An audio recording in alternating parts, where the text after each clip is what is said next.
नमस्ते मेरे प्यारे दोस्तों। आज मैंने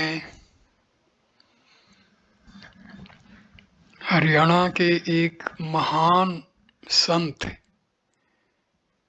स्वामी निश्चलानंद के महान वेदांता ग्रंथ विचार सागर पर वीडियो बनाने शुरू किए हैं। पहला वीडियो मैंने मूल रूप जो है विचार सागर का उस पर बनाया है। मूल विचार सागर की जो भाषा है वो थोड़ी सी अलग है जो आज की हिंदी भाषा है। मूल रूप बनाना इसलिए आवश्यक था क्योंकि इससे उनकी जो ओरिजिनल विचारधारा है वो हम जान पाएं। लेकिन मुझे मालूम है उस भाषा को समझने में मेरे भाई बहन को मुश्किल पड़ेगी, तो मैं साथ साथ विचार सागर का सरल भाषा में जो रचना की गई है उस पर भी साथ साथ वीडियो बनाएं ताकि आप लोग पहले मूल रूप को विचार सागर के मूल रूप को सुनें, विचारें और फिर पूरी तरह से सरल भाषा में रचे गए विचार सागर को सुने। महात्मा निश्चल दास हरियाणा के एक किसान परिवार में पैदा हुए थे। इनका जन्म 1707 ईस्वी में लगभग 500 साल पहले गांव किडौली जिला रोहतक में हुआ था।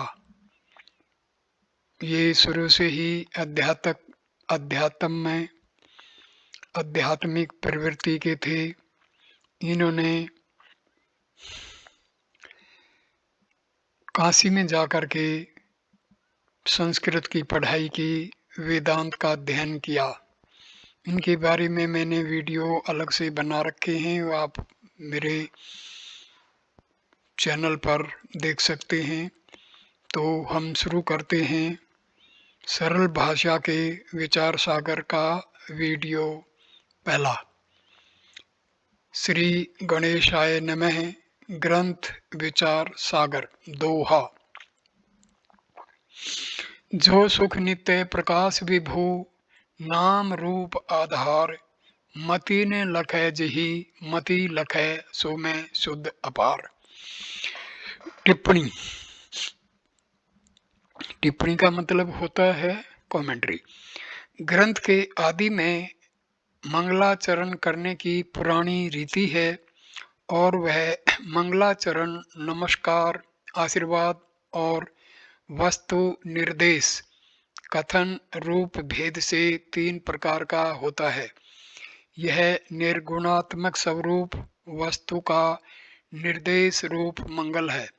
अर्थ है कि जो ब्रह्म सुख स्वरूप, प्रकाश स्वरूप और विभु है, अतएव नित्य और नाम रूप का आधार आश्रय है और मलिन बुद्धि जिसको नहीं समझ सकती किंतु शुद्ध बुद्धि जिसको समझती है, अर्थात व्यवहारिक जीव शुद्ध बुद्धि द्वारा जिसको जानता है, तहाँ भी बुद्धि व्यक्तिगत चिदाभास से जो प्रकाशित नहीं होता, किंतु व्यक्ति से जिसके अज्ञान मात्र का नाश होने से जो ब्रह्म स्वयं प्रकाशता है, अतएव जिसको बुद्धि नहीं प्रकाशती है किंतु जो स्वयं बुद्धि को प्रकाशता है, नाम और रूप, शब्द और अर्थ का आधार स्वरूप वह ब्रह्म मैं हूँ, अर्थात ब्रह्म सर्वात्मा है।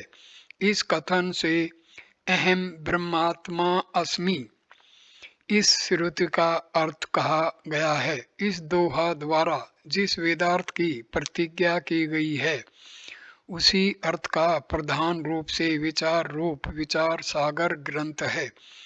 इस दोहे से ग्रंथ का विषय स्पष्ट रूप से कहा गया है तथा ब्रह्मात्मा के लक्षण को कहा गया है, क्योंकि भूमैव सुखम छांदोग्य उपनिषद का ब्रह्म ही सुख है इत्यादि श्रुति के अनुसार ब्रह्म ही सुख स्वरूप है। अनुकूल विषयाकार वृत्ति से ब्रह्म सुख ही व्यक्त होता है।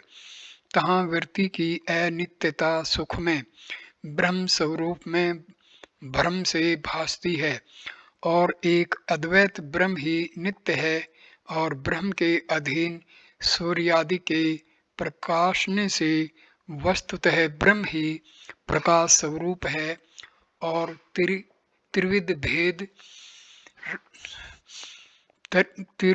भेद राहित्य सर्व आत्म तत्व रूप विभुता ब्रह्म से अन्य में नहीं हो सकती है। अतएव माइक नामक रूप की आधारता ब्रह्म में ही है, अन्य में नहीं। इसी से बुद्धि का अविषयत्व रूप स्वयं प्रकाशत्व शुद्धत्व अपारत्वादि रूप प्रत्येक ब्रह्म के लक्षण हैं। ऐसा होते भी स्थूल दृष्टि से तथा मतांतर से स्वीकृत अनित्य सुख में सुख रूपता लक्षण की अति व्याप्ति होती है, तो सुख का विशेषण रूप से नित्य के कथन से उस दोष की निवृत्ति होती है। अर्थात नित्य सुख स्वरूप तो ब्रह्म का लक्षण होता है।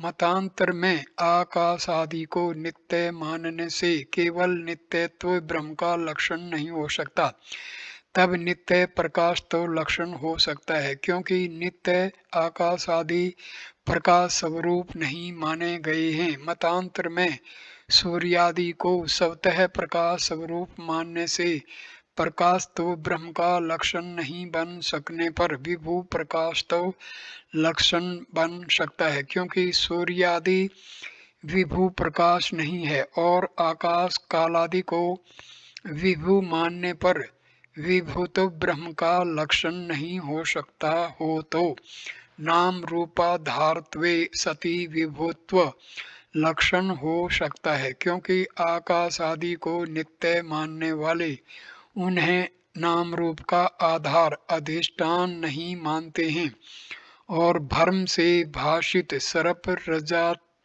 रजत आदि के नाम रूप के आधार रूप से स्थूल दृष्टि द्वारा भाषित रज्जु सीपादि में नाम रूप की आधारता के होने से केवल नाम रूप धारतव ब्रह्म का लक्षण नहीं हो सकने पर स्वयं प्रकाश होते नाम रूप धारवत ब्रह्म का लक्षण हो सकता है, क्योंकि रज्जु आदि स्वयं प्रकाश नहीं है। केवल स्वयं प्रकाश भी कोई परिच्छिन्न जीवात्मा को मानते हैं, परंतु शुद्ध नहीं मानते हैं। इससे स्वयं प्रकाश होते शुद्ध स्वरूप तव ब्रह्म का लक्षण हो सकता है। सांख्य में आत्मा को भेद सहित शुद्ध माना गया है, तहाँ अति व्याप्ति से केवल शुद्धता ब्रह्म का लक्षण नहीं हो सकता है। इससे सब भेदादि रहित अपार्थ युक्त शुद्धत्व ब्रह्म का लक्षण हो सकता है इत्यादि इस दोहा का आशय है। उक्त वस्तु निर्देश रूप मंगल में शंका होती है कि सो मैं शुद्ध अपार इस दोहे के चतुर्थ चरण के स्थान में सो सुचि विष्णु अपार या सो सुचि शंभु अपार अथवा सो हरि शुद्ध अपार इत्यादि पाठ होना उचित है, क्योंकि मनुष्य की अपेक्षा देव श्रेष्ठ माने जाते हैं। अतः निर्गुण ब्रह्म रूप से किसी महान देव का निर्देश कथन करना ठीक है, अपने को ब्रह्म कहना ठीक नहीं है। ऐसी संख्या होने पर मैं अहम शब्द के लक्षणार्थ सर्वात्मरात्मा कुटस्थ निर्विकार साक्षी दृष्टि से सो में शुद्ध अपार इस प्रकार कहा गया है, मनुष्य आदि दृष्टि से नहीं। और अंतरात्मा प्रत्यक साक्षी दृष्टि से विष्णु देवादि सब प्राणी ब्रह्म हैं ही, किंतु देवादि रूप प्राणी दृष्टि से ब्रह्म नहीं है, त्रिगुण माया से कल्पित सिद्ध हैं इत्यादि आशय से कहा गया है। दूसरा दोहा, ये हम तरंग 1 में कर रहे हैं स्टडी। अवधि अपार स्वरूप मम लहरी विष्णु महेश, विधि रवि चंदा वरुण यम शक्ति धनेश गणेश। टिप्पणी, अपार समुद्र तुल्य मेरा सब प्राणी का स्वरूप एक अंतरात्मा है और वायु आदि तुल्य माया शक्ति से सिद्ध लहर तरंग तुल्य उसमें विष्णु आदि देव हैं। इससे उन सब की एकांतरात्मा रूप से निर्गुण ब्रह्म का निर्देश समुचित है, अन्यथा नहीं। फिर शंका होती है कि देवताओं का निर्गुण ब्रह्म रूप से निर्देश नहीं हो सकने पर भी ईश्वर का निर्गुण ब्रह्म रूप से निर्देश हो सकता है, क्योंकि सर्वज्ञता आदि कल्याण शुभ गुण युक्त होने के कारण जैसे ईश्वर को सगुण कहा जाता है, तैसे ही अल्पज्ञता आदि अशुभ गुण रहित होने के कारण ईश्वर को ही निर्गुण ब्रह्म कहा जाता है। ऐसी संख्या होने पर असबद सपर्शम विरजम ब्रह्म निष्कलम इत्यादि श्रुति के अनुसार शुभ अशुभ सब गुणों से रहित ही निर्गुण ब्रह्म के होने के कारण निर्गुण ब्रह्म स्वरूप से त्रिगुण मायोपधिक ईश्वर का भी निर्देश नहीं हो सकता है। अतः सो शुचि ईश अपार इत्यादि नहीं कहा जा सकता है इत्यादि आशय से कहा गया है। तीसरा दोहा, जा कृपालु सर्वज्ञ को ही धारत मुनि ध्यान, ताको होत उपाधि ते मोह में मिथ्या भान। टिप्पणी, जिस कृपालुता सर्वज्ञता आदि शुभ गुण युक्त ईश्वर को मुनि लोग हृदय में ध्यान धारण चिंतन करते हैं, ताको उस मुनि को मोह में ममता के विषय अंतरात्मा में ही माया रूप उपाधि से मिथ्या ही ईश्वर का भिन्न रूप से भान ज्ञान होता है। अर्थात ईश्वर की प्रतीति सिद्धि सर्वांतरात्मा में माया से होती है।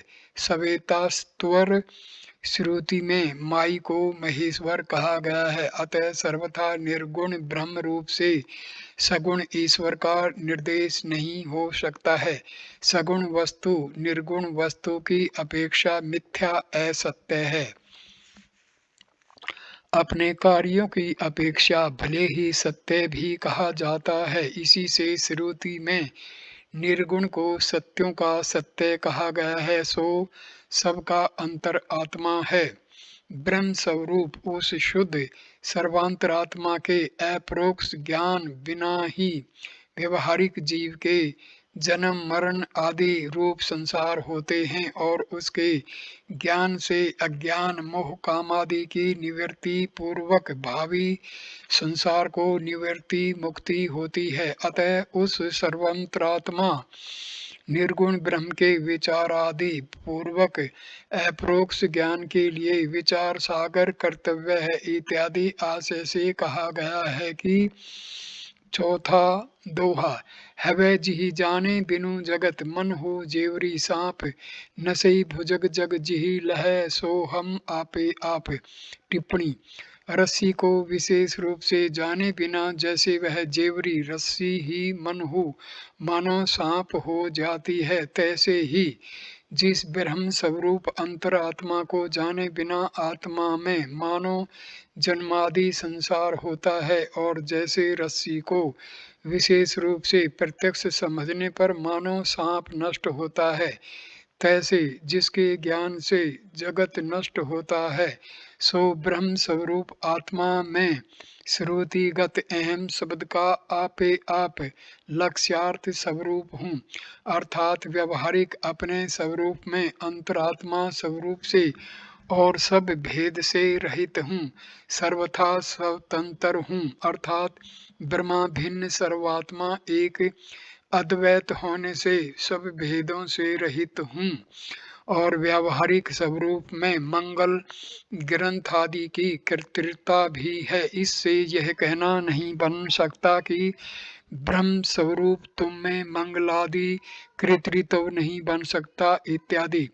यदि कहा जाए कि कर्म और उपासना तथा भक्ति योग आदि के प्रतिपादक ग्रंथों में प्राय स्तुति नमस्कार आदि रूप मंगल किए जाते हैं, जिनसे ग्रंथ के विघ्न नाश और उस भिन्न देवादि की प्रसन्नता रूप फल का संभव प्रतीत होता है, इसे नमस्कार आदि रूप मंगल करना ही उचित है।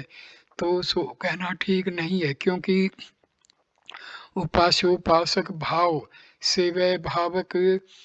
सेवय सेवक भाव अंशासी भावादि भेद दृष्टि पूर्वक और फल विशेष की इच्छा से जहाँ ग्रंथ की रचना आदि होते हैं, तहाँ स्तुति नमस्कार आदि उचित होते हैं। शुद्ध अद्वैत तत्व के बोधार्थक ग्रंथ में अद्वैत ब्रह्म आत्मा का निर्देश अत्यंत उचित हो सकता है, क्योंकि इससे ग्रंथ की नींव मूल मजबूत हो जाती है इत्यादि आशि से कहा गया है कि पांचवा दोहा बोध चाही जाको सुकृति भजत राम निष्काम सो मेरा है आत्मा काको करूं प्रणाम। टिप्पणी चतुर्विधा भजन्ते मांजना सुकृति अर्जुन है। आर्तो जिज्ञासुर्थ ज्ञानी च भरत। ये भगवद गीता का श्लोक है। इस गीता के अनुसार दुखी अर्थ इच्छुक जिज्ञासु और ज्ञानी चार प्रकार के सुकृति पुण्यात्मा ही ईश्वर का भजन करते हैं। तहाँ स्तुति नमस्कार गुरु पूजा स्मरण आदि रूप भजन दुखी और अर्थ इच्छुक करते हैं, और स्वात्म तत्व अनुसंधानम भक्ति रित्ते भी धीयते अपने स्वरूप के अनुसंधान चिंतन आदि रूप भक्ति ज्ञानी करते हैं, और निष्काम लौकिक वस्तु की इच्छा से रहित जिज्ञासु बोध ज्ञान की चाह इच्छा से जिस निर्गुण का सर्वात्मा रूप राम को ब्रह्म को भजते हैं, सो सर्वात्मा राम मेरा आत्मा है। ऐसा निश्चय होने पर प्रणाम स्तुति नमस्कार आदि किसके किए जाएं, अर्थात जो जिज्ञासु परोक्ष रूप से राम को सर्वात्मा समझता है, सो भी अपरोक्ष अनुभव के लिए श्रवण मनन ध्यान आदि रूप ही भजन करता है। स्तुति नमस्कार आदि आभास मात्र करता है, और उपदेशक गुरु ज्ञानी प्रबंध करता तो सर्वात्मा राम का स्मरण मात्र करता है।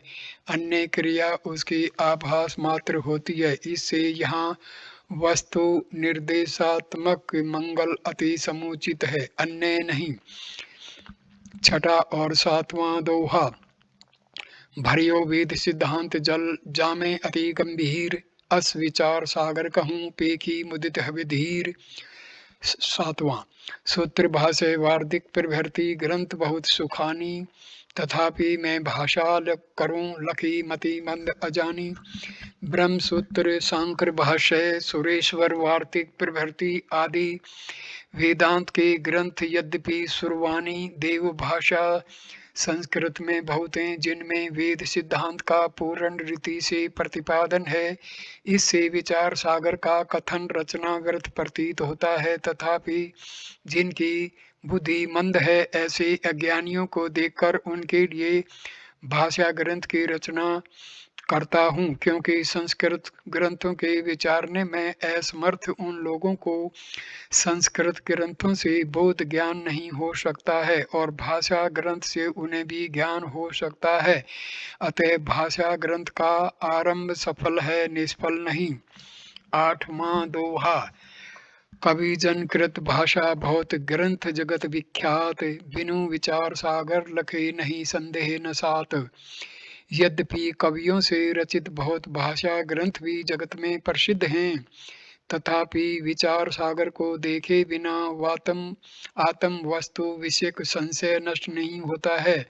उसमें यह कारण है कि पंच भाषा आदि ग्रंथ शास्त्र के अध्ययन बिना श्रवण मात्र से रचे गए हैं, तहाँ कहीं शास्त्र के अनुसार उनकी प्रक्रिया रचना है और कहीं श्रुत अर्थ के यथार्थ ग्रहण नहीं होने के कारण शास्त्र से विरुद्ध प्रक्रिया है। अतः श्रोता कृत ग्रंथ से संदेह रहित बोध नहीं होता है। इस प्रकार अल्प अध्ययनकर्ता से रचित आत्मबोध आदि ग्रंथों से भी संशय रहित ज्ञान नहीं होता है, क्योंकि उनमें वेदांत की संपूर्ण प्रक्रिया नहीं है और विचार सागर में संपूर्ण प्रक्रिया प्रकरण वेदांत शास्त्र के अनुसार है, कहीं भी विरुद्ध नहीं है। आत्मज्ञान में उपयोगी पदार्थों का इसमें विस्तार पूर्वक निरूपण है, अतः यह अन्य भाषा ग्रंथों से गतार्थ नहीं है और उत्तम है। अनुबंध वर्णन चौपाई, पहली चौपाई। नहीं अनुबंध पिछाने जो लो, हवेन प्रवृत्त सुहर नर्तों लो, जानी जिन यह सुने प्रबंधा, कहूँ अब याते ते अनुबंधा। सुघर विवेकी पुरुष जब तक अधिकारी संबंध विषय और प्रयोजन रूप ग्रंथ के अनुबंध को नहीं समझ लेते हैं, तब तक ग्रंथ के अध्ययन आदि में प्रवृत्त नहीं होते हैं, और जिन अनुबंधों का जानकर इस प्रबंध ग्रंथ को सुनेंगे याते, अतः अब वे अनुबंध कहे जाते हैं, अर्थात उन अनुबंधों का अब वर्णन किया जाएगा। सोरठा एक। अधिकारी संबंध विषय प्रयोजन मेली चव कहत, सो कवि अनुबंध तिन में अधिकारी सुनहु। अधिकारी वर्णन दोहा, मल्ल विक्षेप जाके नहीं किंतु एक अज्ञान, हवे चव साधन सहित नर सो अधिकृत मतिमान। ज्ञान के प्रतिबंधक मल, पाप, विक्षेप, चंचलता और अज्ञानकृत आवरण, ये तीन दोष अंतःकरण में रहते हैं। तहाँ निष्काम शुभ कर्म से पाप का नाश होता है, उपासना से विक्षेप का नाश होता है, ज्ञान से आवरण नष्ट होता है। जिस पुरुष ने सत्कर्म और उपासना से मल और विक्षेप को नष्ट किया हो, किंतु एक अज्ञानकृत आवरण जिसके अंतःकरण में हो और जो चब चार साधन युक्त हो, वह बुद्धिमान ज्ञान का अधिकृत अधिकारी है, अर्थात ज्ञान को प्राप्त करने योग्य है। विवेक आदि के बोधक श्रुतियां हैं कि अशरीरम शरीरे वन वसे वशिष्ठम, ये कठोपनिषद का श्लोक है। वित्तेन तर्पणियो मनुष्य, कठोपनिषद का। नाभिरतो दुश्चरिता, कठोपनिषद का है। एवं विच्छांतो दान्ते उपरतस्ति तिक्षु समाहितो भूतवा मन्येवात्मान पश्यति, ये बृहदारण्य उपनिषद का है। शरीरों में भी शरीर रहित और चंचल में भी अचल महान विभु आत्मा को जानकर धीर पुरुष शोक रहित होता है। धन से मनुष्य तृप्त करने योग्य नहीं होता है। दुश्चरित्र से अविरत अर्थात दुश्चरित्र युक्त मनुष्य आत्म तत्व को नहीं समझ पाता है, किंतु ज्ञान से मोक्ष आदि को समझने वाला मुमुक्षु शम दम युक्त उपराम तितिक्षु सावधान होकर ही अपने शरीर बुद्धि में आत्म दर्शन करता है इत्यादि। इन श्रुतियों के अनुसार विवेक आदि का वर्णन है कि साधन वर्णन दोहा 10वां। प्रथम विवेक विराग, पुनः समाधि सट संपत्ति, कहीं चतुर्थ मुमुक्षुता, ये चब साधन सत्ती। 11वां दोहा, अविनाशी आत्म अचल जग ताते प्रतिकूल, ऐसो ज्ञान विवेक है सब साधन को मूल। आत्मा अविनाशी, नाश रहित और अचल क्रिया रहित है, और जगत उस आत्मा से प्रतिकूल विपरीत स्वभाव वाला विनाशी और चल है। इस प्रकार के ज्ञान का विवेक नाम है, और सो विवेक अन्य सब साधनों का मूल कारण है, क्योंकि विवेक के होने पर वैराग्य आदि उत्तर आगे के साधन होते हैं और विवेक के बिना नहीं होते हैं। अतः वैराग्य, सठ संपत्ति और मुमुक्षुता, इन सब का हेतु विवेक है।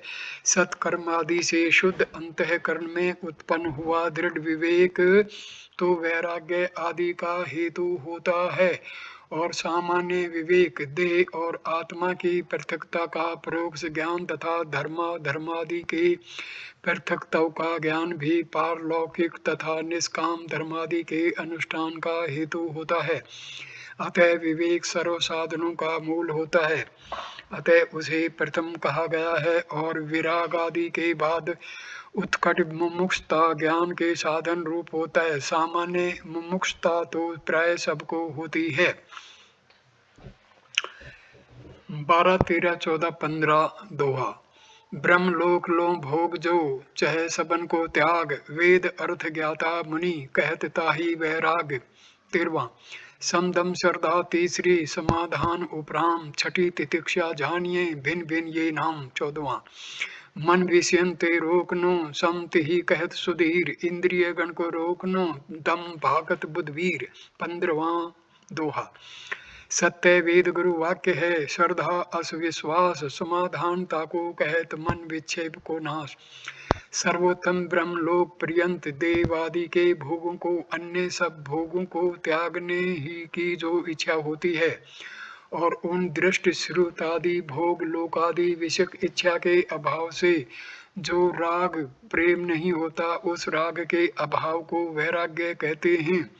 सम दम श्रद्धा समाधान उपराम और तितिक्षा ये भिन्न भिन्न समाधि साधनों के नाम समझना चाहिए। मन को विषयों से रोकने का नाम सम है। इस प्रकार सुधीर सात्विक धैर्य वाले कहते हैं, और बुद्धवीर श्रेष्ठ विद्वान विषयों से इंद्रिय गण के रोकने को दम कहते हैं। 14वें दोहे का अर्थ।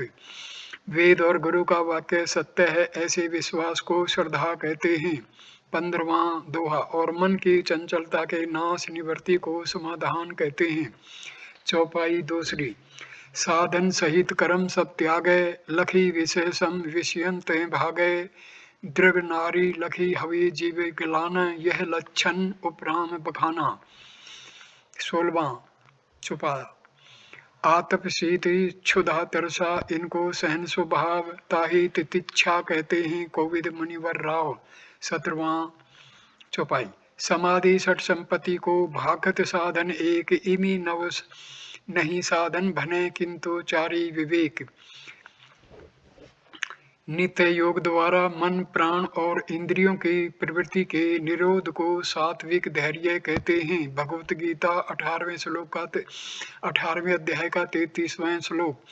दूसरा। कर्मों के साधन धनादि सहित कर्मों को त्यागे, और विषयों को विस्तुल्य बार बार मरण का हेतु रूप जानकर उनके संगादि को त्यागे, तथा दृष्टि से ईश्वर को स्त्री को देखकर चित्त में ग्लानि करे, सौंदर्य आदि की भावना नहीं करे। स्त्री भी विरागा अवस्था में पुरुष को देखकर ग्लानि करे, यह उपराम का लक्षण कहा गया है। आतपादि के सैन्य के स्वभाव को पंडित और श्रेष्ठ मुनि लोग तितिक्षा कहते हैं। शमदमादि छह की संपत्ति प्राप्ति पूर्णता को एक साधन रूप कहा जाता है, क्योंकि ये छवो परस्पर सहकृत सम्मिलित होकर ज्ञान के साधन एक रूप से होते हैं।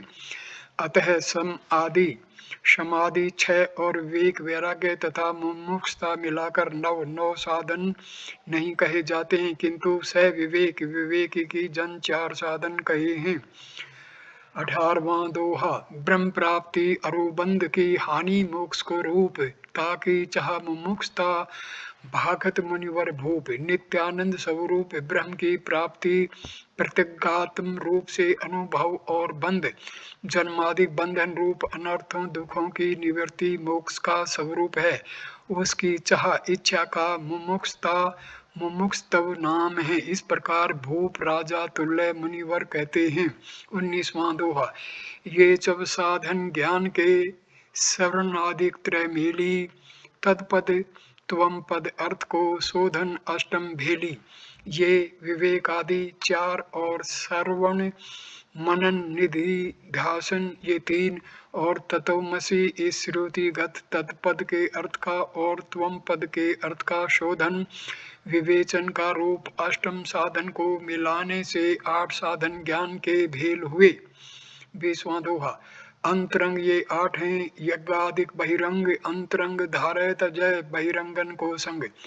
ये पूर्वोक्त विवेक आदि आठों ज्ञान के अंतरंग निकट कालवर्ती समीप के साधन हेतु हैं और यज्ञ दान तप व्रतादि बहिरंग दूर कालवर्ती साधन कहे जाते हैं। अतः कर्म के फल चित्त शुद्धि को जिसने प्राप्त कर लिया है सो जिज्ञासु अंतरंग साधनों को धारण करे और बहिरंगों के संग आसक्ति संबंध का त्याग करे। भाव यह है कि जिनका श्रवण आदि में व ज्ञान में प्रत्यक्ष फल हो सो अंतरंग साधन कहे जाते हैं और विवेक आदि का श्रवण आदि में उपयोग फल होता है, क्योंकि विवेक आदि के बिना बहिर्मुख कर्मासक्त को श्रवण आदि नहीं सिद्ध होते हैं। अतः विवेक आदि से श्रवण आदि सिद्ध होते हैं। इस प्रकार श्रवण मनन और निधिध्यासन ध्यान का ज्ञान में उपयोग फल उपकार होता है, क्योंकि श्रवण आदि के बिना ज्ञान नहीं होता है। इसी प्रकार तत्पद और त्वम पद के शुद्ध लक्ष्यार्थ को जाने बिना अभेद ज्ञान नहीं होता है। अतः श्रवण आदि और पदार्थ शोधन ज्ञान में उपयोग हेतु हैं। इस रीति से विवेक आदि चार साधनों का श्रवण आदि में उपयोग होता है और श्रवण आदि का ज्ञान में उपयोग होता है। अतः ये 8 अंतरंग साधन हैं जिनका ज्ञान में या श्रवण आदि में प्रत्यक्ष फल नहीं हो, किंतु अंतःकरण का शुद्धि जिनका फल हो सो ज्ञान के बहिरंग साधन कहे जाते हैं।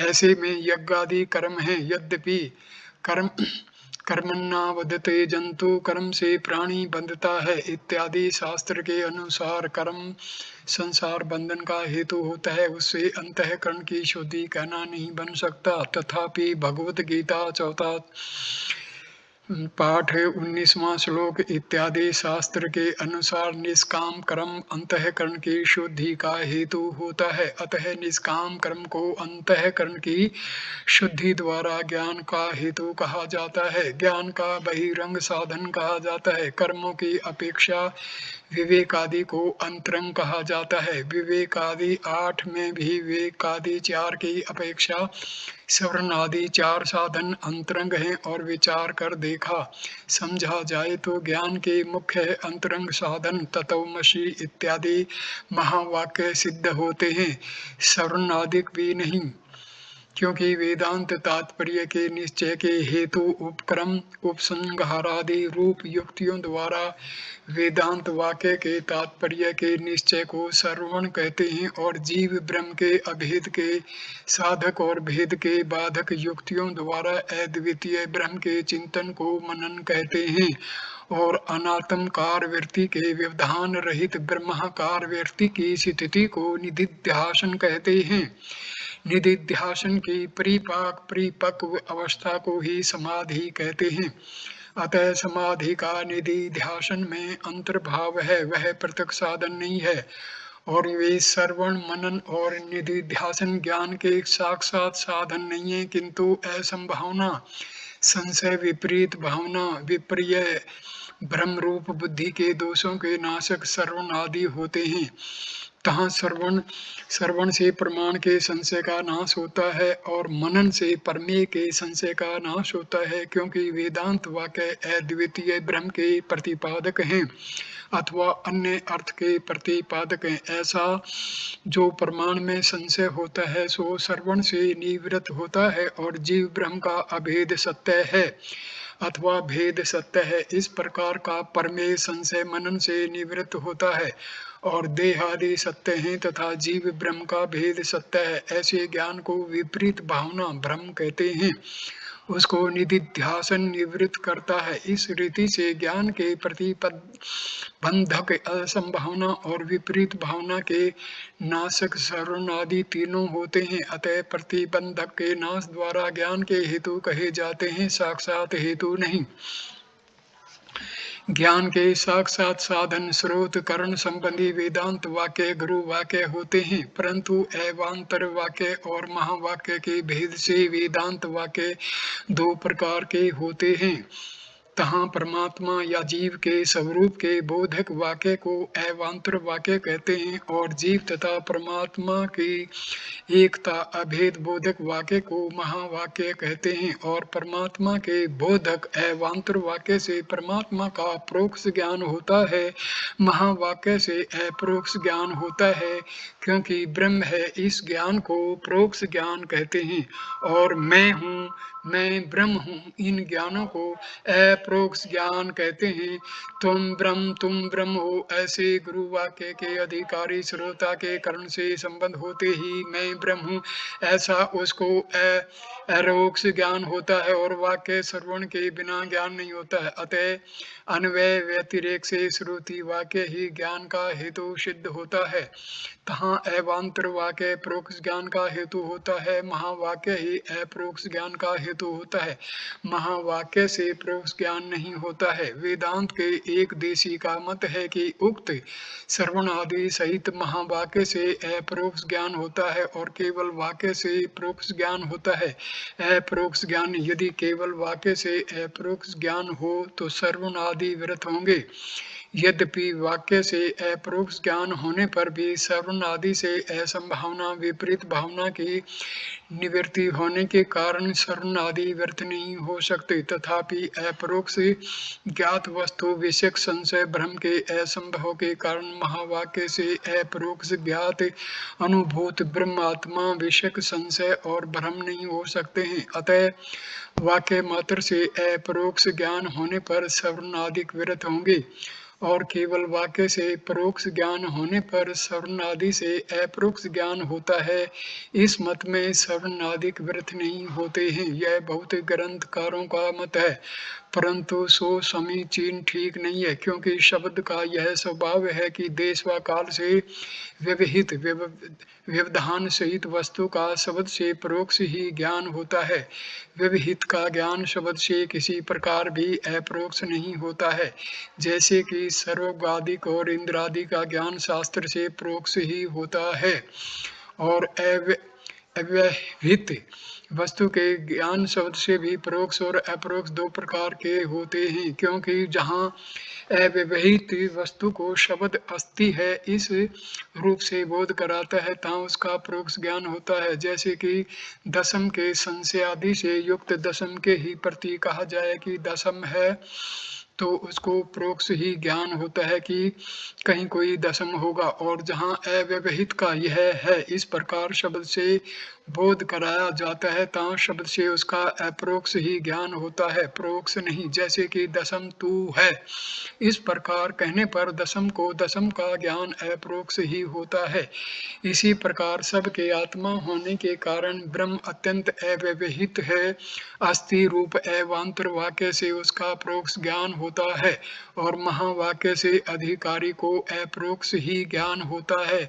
तो भी आगे वर्णित रीति से जैसे राजा को भृत्यु के अपरोक्ष ज्ञान होने पर भी श्रुति ज्ञान जन्य वासना से विपरीत बुद्धि नष्ट नहीं हुई, तैसे ही महावाक्य से अपरोक्ष ज्ञान होने पर भी प्रबल वासना आदि जन्य संशय भ्रम होते हैं और संशय आदि दोष युक्त ज्ञान फल का हेतु नहीं होता है। अतः दोष और उसके हेतु वासनादि की निवृत्ति के लिए उक्त श्रवण आदि कर्तव्य होते हैं और जिसकी बुद्धि में दोष नहीं हो उसको वाक्य जन्य ज्ञान के बाद श्रवण आदि नहीं कर्तव्य होते हैं। इस रीति से ज्ञान के हेतु महावाक्य हैं और श्रवणादिक ज्ञान के प्रतिबंधकों के नाशक हैं। अतः ज्ञान के हेतु कहे जाते हैं और विवेक आदि श्रवणादि के हेतु हैं। इस कारण से वे भी ज्ञान के हेतु कहे जाते हैं और उन विवेक आदि चार साधनों से युक्त मनुष्य ज्ञान का अधिकारी होता है। संबंध वर्णन 2:21 प्रतिपादक प्रतिपाद्यता ग्रंथ ब्रह्म संबंध प्राप्य प्रापकता कहत फल अधिकृत को फंद। ग्रंथ और ब्रह्म का प्रतिपादक प्रतिपाद भाव संबंध है। ग्रंथ ब्रह्म का प्रतिपादक बोधक है और ब्रह्म प्रतिपाद्य प्रतिपादन बोधन योग्य है। अतः बोधक को बोध्यता रूप संबंध है। फल मोक्ष और अधिकारी का प्राप्य प्रापक भाव फंद संबंध है। फल प्राप्य प्राप्त करने योग्य है और अधिकारी प्रापक प्राप्त करने वाला है। अधिकारी और विचार का कर्तृ कर्तव्य भाव संबंध है। अधिकारी करता है, विचार कर्तव्य करने योग्य है। ज्ञान और ग्रंथ का जन्य जनक भाव संबंध है इत्यादि। विषय वर्णन दोहा 22। जीव ब्रह्म की एकता कहत विषय जन बुद्ध, तिनको जो अंतर लहै ते मति मंद अबुद्ध। जीव और ब्रह्म की एकता अभेद इस ग्रंथ का विषय मुख्य प्रतिपादनीय तत्व है और उस एकता का ही बुद्ध पंडित जन सब वेद का विषय कहते हैं। अतः उन जीव ब्रह्म के सत्य स्वरूप में जो अंतर भेद लेते हैं समझते हैं सो मति मंद शट और अबुद्ध अज्ञ हैं।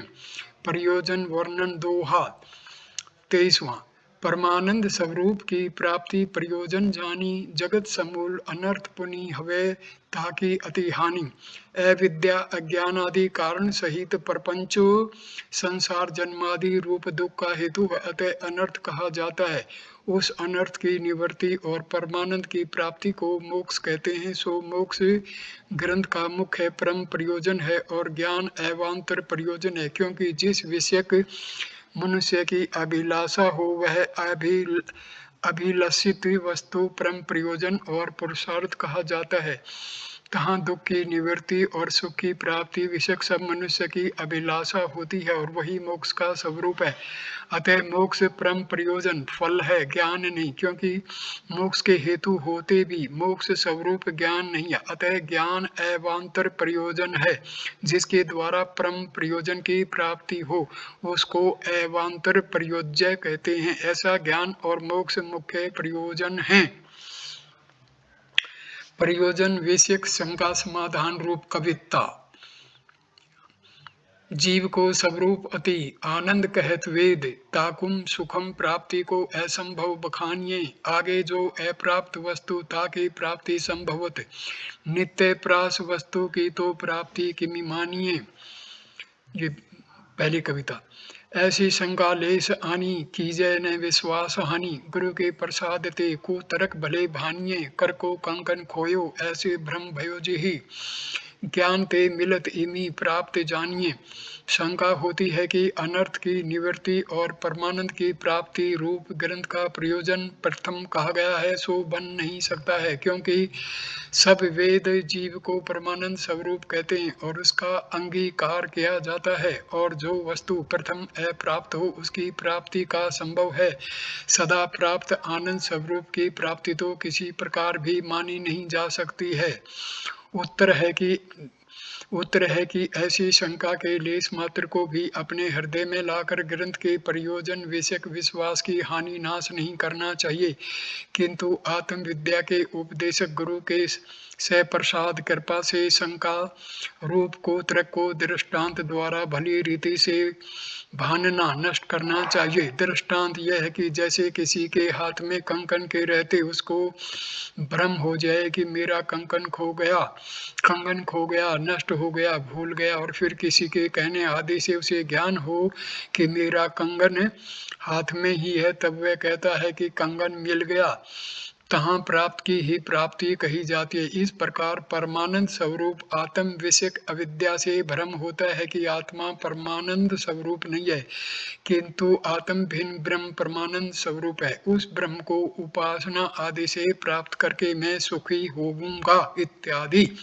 इस प्रकार की भ्रांति युक्त प्राणी को यदि उत्तम संस्कार आदि के बल से कभी ब्रह्म ज्ञानी आचार्य द्वारा वेदांत वाक्य के श्रवण की प्राप्ति होती है तो वह श्रुति सुने हुए अर्थ को निश्चय करके कहता है कि मुझे वाक्य और आचार्य की कृपा से परमानंद की प्राप्ति हुई है।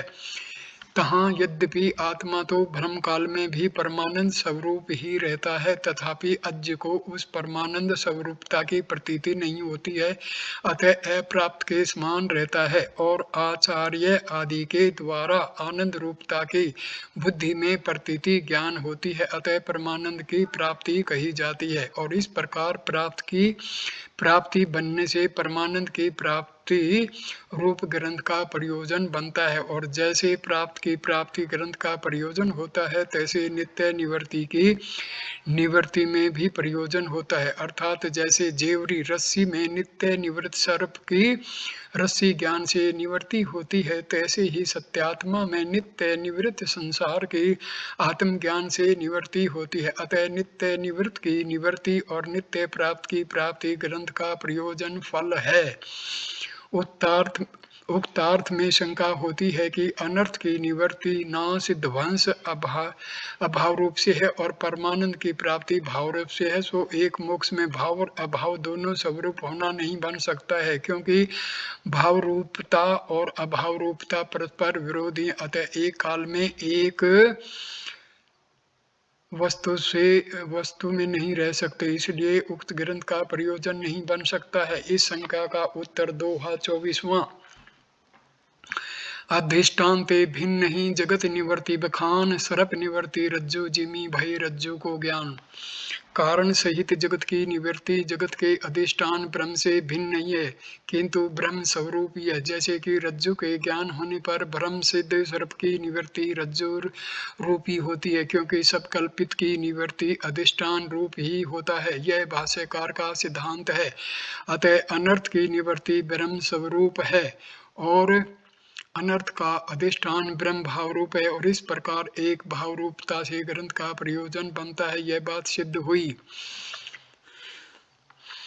जो जन प्रथम तरंग यह पढ़े ताकि तत्काल कर हो मुक्त गुरु मूर्ति हवे दादू दीनदयाल। इति श्री विचार सागरे अनुबंध सामान्य निरूपण नाम प्रथंग तरंग। तो टिप्पणी। हे दीन दयालु, दीन अज्ञ पर दया करने वाले श्री दादू जी महाराज, जो जिज्ञासु जन इस प्रथम तरंग को पढ़े उसको गुरु स्वरूप होकर शीघ्र मुक्त करें। यह आशीर्वाद रूप मंगल तरंग के अंत में किया गया है। 25वें दोहे का अर्थ है ये। इस ग्रंथ के आदि में निर्गुण वस्तु ब्रह्मात्मा के निर्देशात्मक मंगल करके शंका के उत्तर के ब्याज बहाने से विष्णु आदि उत्तम देव और ईश्वर रूप सगुण वस्तु का निर्देश रूप मंगल भी किया गया है, और सब प्रकरणों के अंत में परम गुरु का निर्देश रूप मंगल किया गया है, क्योंकि शिष्य प्रथम गुरु रूपता को प्राप्त करके ही विमुक्त होता है।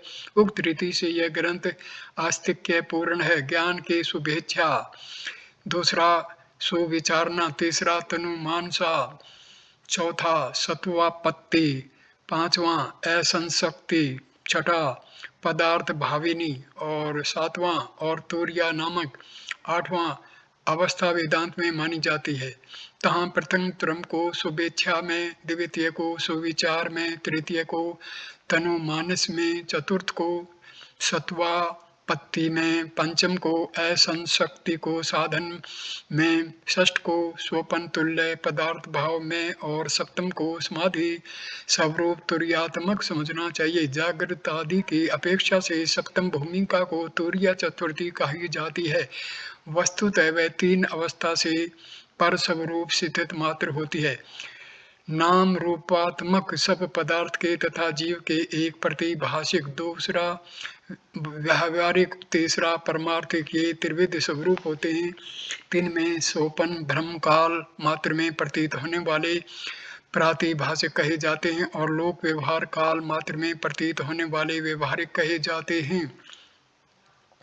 समाधि विचार काल में ज्ञानी मात्र को प्रतीत होने वाला परमार्थिक शब्द का सत्य स्वरूप ब्रह्म सत्यात्मा कहा जाता है, और जीवों के व्यवहारिक स्वरूप में तीन अवस्था जागृत, स्वप्न, सुषुप्ति होती हैं, तथा व्यवहारिक जीव ही कारण भाव स्वरूप अज्ञान आनंद में कोश, और सूक्ष्म प्राण में, मनु में, विज्ञान में कोशत्रय, और स्थूल अन्न में कोश वाले होते हैं।